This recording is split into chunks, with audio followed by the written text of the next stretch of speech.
as far as creating safety as a parent, I'm really clear. I'm really clear with my son, for instance, that I get him, right? If you want to create relationship, which is one of the key ways to create safety, you can't have safety without relationship. I have to know that you and I are in this together and that we're going to figure this out. There's nothing worse for a child than to feel that they're on their own, which so many children, by the way, feel, because parents are wrapped up in their own pathology, their own ego, their own goals, their own, right? That a child can really be left a lot of times to feel like they're on their own in some ways. So to be in relationship means to be at their level, to be mirroring to them in a perfect mirror where you're really letting them know that you've heard exactly what they've just said and that you get them. That what you get about them is their innocence. You get that if they could do better, they would do better. You get that when their brain is in a stressed or traumatized place, a highly aroused or activated state, that they're not really in control of their actions and that they do end up hitting, biting, having a temper tantrum, clawing, doing all kinds of survival stuff. You'll see our babies get into their survival mode. Well, their amygdala is going like this and sending the message to their brain to be in that survival mode. That's not a conscious decision. That is in fractions of a second, the decision made by the amygdala saying, be in this place. There's a reason that you need to feel threatened right now. So our babies, our toddlers, our children go into these really ugly, animalistic places, right? And we shame them for it. We just have this tendency to really shame them for it, to I want to say abnormalize it. That's not really a word, but to really give them this message that it isn't normal, that there's something wrong with them, and get a hold of yourself and relax, calm down. We do all this really, really damaging stuff as opposed to really normalizing it and saying, I get it. And I've been there too.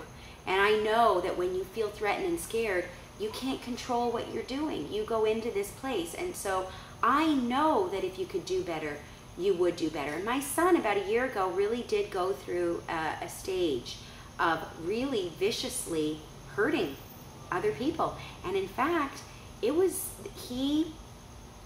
seeking out the younger, smaller victim and really going after them, hitting, pushing, and when they would show tears over it, he actually delighted in their tears. Now, sounds like the making of a sociopath.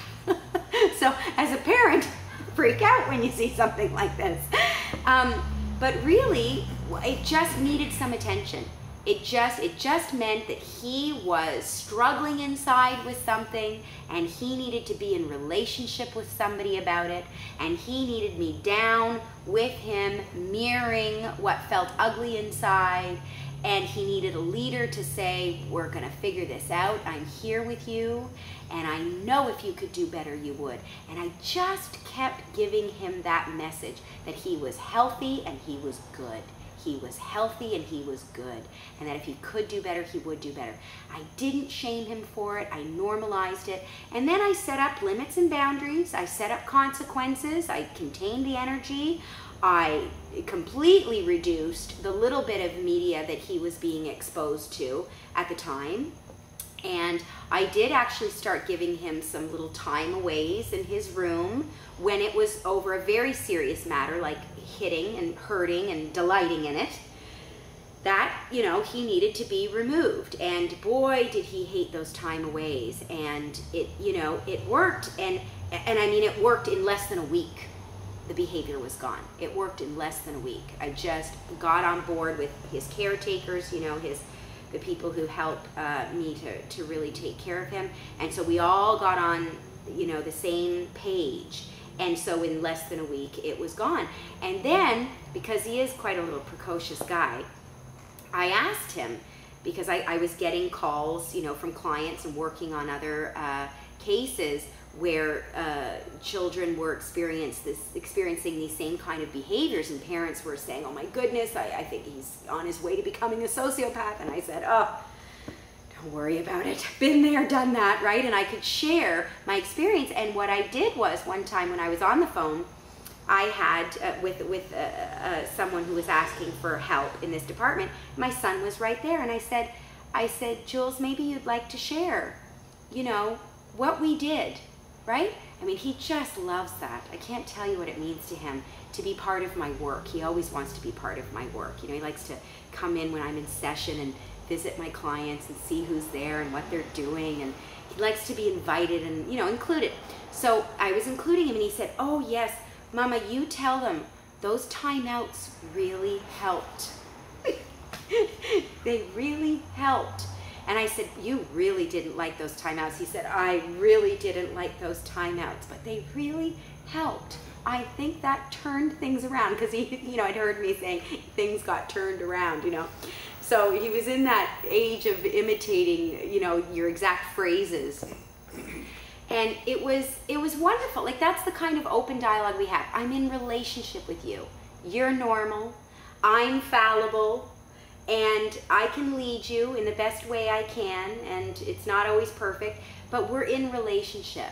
And that, I think really having those limits and boundaries and coming at it the way I did made him feel a lot safer. It really soothed that animal brain, because then all kinds of things. I mean, just recently the teacher said that somebody just took their fingernails and scratched his face from top to bottom.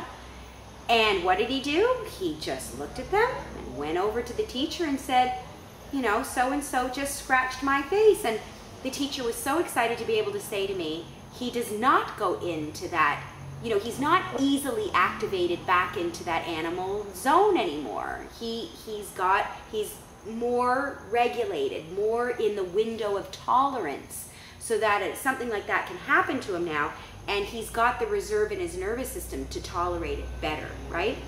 So, but we did all kinds of things, to ground him. We go out to the garden all the time. He needs to be in nature. We need to find the bugs, and certainly turn media off. There are ways to help soothe that animal brain, right? We need to get real about the effects of certain images and games that they play, whether it's video games or, shows that they watch. There is a direct link. We know now how the brain develops, and when they're exposed to violent images, those neurons in the brain fire and find each other and form neural connections for violence. And the more they see it, right? Because when you visualize something, the neurons in your brain fire as though you're actually having the experience. That's the power of visualization. There's a famous visualization study where there's 3 groups of people. One group is encouraged to go into a basketball court and take free throw shots, practice their free throw shots. Another group is told to do nothing at all, a control group.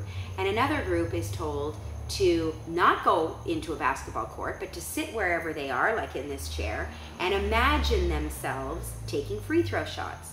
And there is actually no difference at the end of this. Those who actually practiced versus those who visualized themselves practicing, there's no difference in how well they throw their free throw. Am I saying that correctly? No difference between those groups.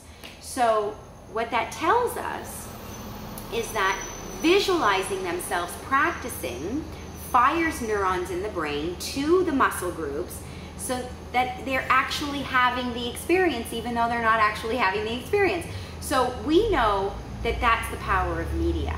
You see, the point being that images create visualizations, create the firing of neurons, create neural connections, and the deeper neural connections become, the more automatic a behavior becomes. So they just tend to behave more violently if they're always being exposed to and thereby visualizing violence, right? So we have to get real about that in terms of creating safety.